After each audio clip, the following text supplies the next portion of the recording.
Hi everyone, I'm Cory Gibbs, former MLS and US men's national team defender, and I'm here with MLSsoccer.com.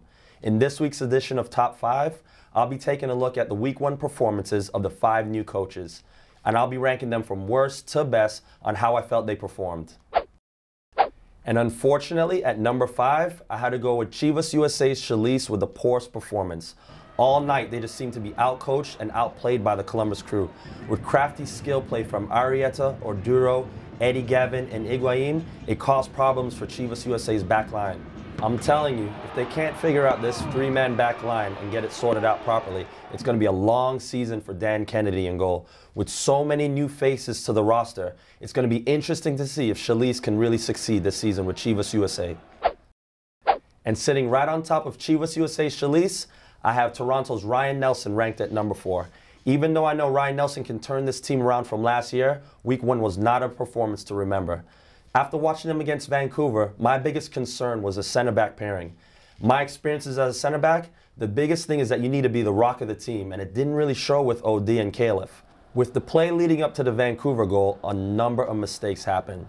First, OD and Morgan challenged for the same head ball. When the ball gets knocked down and it's in the middle of play, there's no pressure on the ball whatsoever on top of the box. As Kofi sets up to take his shot, Danny Caliph is sitting way too deep in the box and he's too late on contesting a shot. It's just too easy of a goal for Vancouver, and that's what gave up the 3 points. The saving grace is that Ryan Nelson made a living at this position, so I'm sure he'll get it sorted out soon enough. And right in the middle at number 3, I went with New York Red Bulls' Mike Pecky. If it wasn't for the 2 blunders by Mikel Silvestri, they would definitely be ranked at number 4. This isn't the same New York team I remember from last year that used to just always keep possession and was really tenacious defensively. As we see here in the 56th minute that led up to Portland's goal, New York's midfield just wasn't putting any pressure on the ball, just causing Olave and the whole back line for New York to not even contest the shot. And from ball watching, it just left an easy tap-in goal for Nagbe to score. It'll be interesting to see how New York does against San Jose's Chris Wondolowski next week. It was really close to rank this one, but I had to go with Portland Timbers' Caleb Porter at number 2. I was really impressed by the tactical approach he came at the game with, and Diego Valeri was amazing. But what really let me down was a play by somebody I grew up admiring as a Man United fan, and everybody knows who I'm talking about, Mikel Silvestri. But Portland Timber fans, don't be too concerned yet, because somebody with so much experience is going to bounce back next week to have a great performance. And Week 1's top performance has to go to Montreal's Marco Schellebaum. He was definitely faced with the toughest challenge out of all 5 new coaches.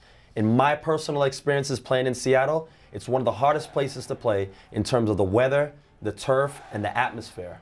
Montreal did a great job all night, and especially the back line in terms of Kamara, Nesta, Ferrari, and Brovsky in the back. I'm telling you something, MLS. If this back line could stay healthy, they'll be one of the top defenses in the league. We'll see how things go in the coming weeks, but I'm excited to see how Montreal does under Schellebaum. Would you have ranked things differently?